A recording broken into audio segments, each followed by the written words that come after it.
Written in voice, inscrit dans la voix posée au bord du cœur. Un nouvel épisode chaque lundi, et qui sait, peut-être que d'un mot naîtra une lumière.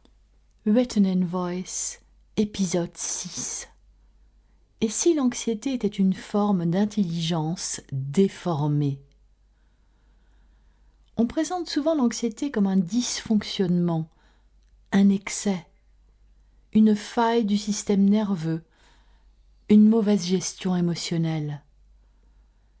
Mais si c'était plus complexe que ça, et si, parfois, l'anxiété était une forme d'intelligence, déformée par l'expérience, détournée par les blessures, trop fine pour un monde trop brut.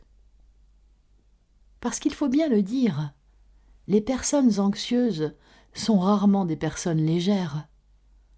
Ce sont souvent des gens qui voient, qui ressentent avant les autres, qui captent les décalages, qui remarquent ce qui ne va pas, même quand tout le monde dit que tout va bien.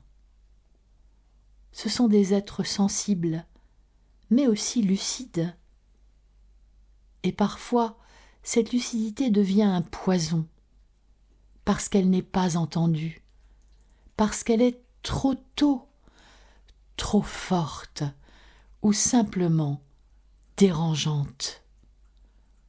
Alors, on apprend à se taire, à intérioriser ce qu'on perçoit, à ne plus dire qu'on sent que quelque chose cloche. On l'absorbe, on le garde et on l'appelle angoisse. Mais au fond, cette angoisse, ce n'est peut-être pas un bug, c'est peut-être un signal, un langage, un excès d'attention qui s'est retourné contre soi. Quand on vit dans un environnement où les émotions ne sont pas accueillies, où les intuitions sont ridiculisées, où la parole vraie est réprimée, alors l'intelligence se plie et elle se manifeste autrement, par l'hypervigilance, par la peur, par l'anticipation permanente du danger. C'est une stratégie, pas une faiblesse. Et cette stratégie a parfois sauvé.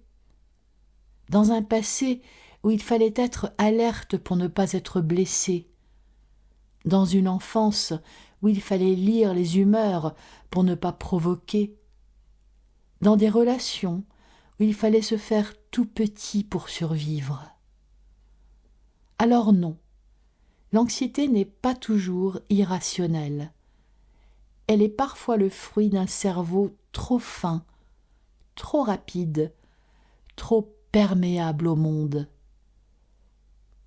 Un cerveau qui veut comprendre, prédire, empêcher le pire. Un cerveau qui a vu ce que d'autres ne voyaient pas et qui, n'ayant pas pu le dire, a fini par le garder. Mais le problème, c'est qu'à force de tout capter, on finit par ne plus pouvoir trier. Tout devient potentiellement menaçant. Tout est surinterprété. Tout est analysé en boucle. Et cette intelligence, ce don finalement, devient une cage. On doute de soi. On a peur d'avoir raison ou d'avoir tort. On veut tout maîtriser parce qu'on sait trop bien ce que ça fait de perdre le contrôle. Et on s'épuise. Pas parce qu'on est trop fragile, mais parce qu'on pense trop loin, trop vite, tout le temps. Alors, il faut réapprendre non pas à gérer l'anxiété, mais écouter ce qu'elle essaie de dire. Il faut distinguer ce qui vient du passé, ce qui appartient au présent, et ce qui n'est qu'un film intérieur. Il faut réhabiliter l'intuition, lui redonner sa juste place, accepter qu'on capte peut-être plus que d'autres, mais que cela ne veut pas dire que tout doit être contrôlé. Il faut aussi se rappeler que la clairvoyance sans ancrage, c'est dangereux, parce que voir sans savoir où poser les pieds, c'est vertigineux.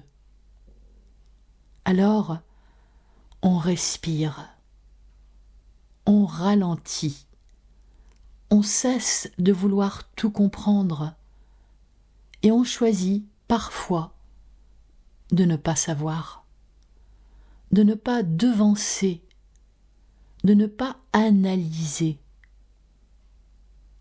Pas pour devenir aveugle, mais pour retrouver un équilibre. Celui où l'intelligence sert à vivre, pas à se défendre de tout. L'anxiété n'est pas un défaut, c'est une forme d'intelligence qui a été tordue par un monde qui ne savait pas l'accueillir. Mais elle peut se redresser, se réajuster, redevenir intuition, discernement, finesse. Elle peut redevenir un guide au lieu d'être une alarme, à condition qu'on cesse de la rejeter et qu'on commence à l'écouter. Vraiment, véritablement.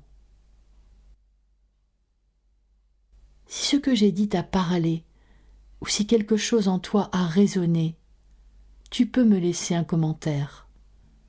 Quelle que soit la plateforme où tu m'écoutes, c'est une manière aussi de te rencontrer. À bientôt. Written in voice, inscrit dans la voix posée au bord du cœur. Un nouvel épisode chaque lundi, et qui sait, peut-être que d'un mot naîtra une lumière.